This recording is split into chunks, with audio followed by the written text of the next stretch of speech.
Kenaikan UMP di tengah bayang-bayang suramnya ekonomi dikhawatirkan memicu gelombang PHK.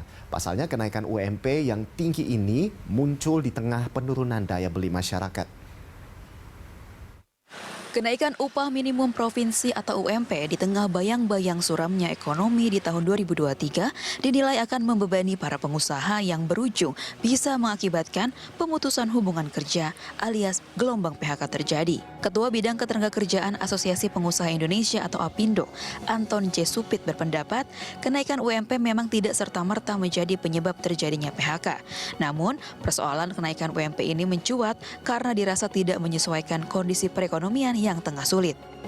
Anton mengambil contoh produk hasil industri padat karya yang menjadi komoditas ekspor seperti sepatu, garmen, dan tekstil yang saat ini mengalami penurunan order sebesar 30–50%.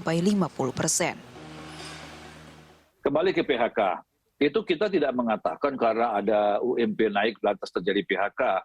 Sebenarnya kalau kita lihat sejak dari beberapa bulan lalu, industri padat karya orientasi ekspor seperti persepatuan, garmen, ya, dan beberapa yang lain, mereka ini sudah mengeluh karena order dari luar negeri itu sangat berkurang dan berkurangnya juga tidak tanggung-tanggung.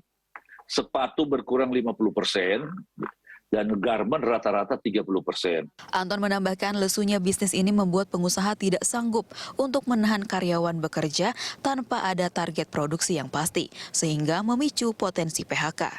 Jadi kalau tidak ada langkah-langkah yang baik pun, ini juga akan menjadi problem yang cukup serius. Ditambah dalam kondisi begini, dia harus membayar upah lebih banyak. Ya silakan aja Mas Kelvin mengkalkulasi sendiri, orang sudah dalam kesulitan, terus ditambah lagi biaya yang harus dia pikul lebih besar lagi. Adapun sebelumnya APindo dan 9 asosiasi pengusaha telah resmi menggugat aturan tentang upah minimum 2023 ke Mahkamah Agung. Gugatan pembatalan Permenaker nomor 18 tahun 2022 dilakukan pada Senin 28 November lalu.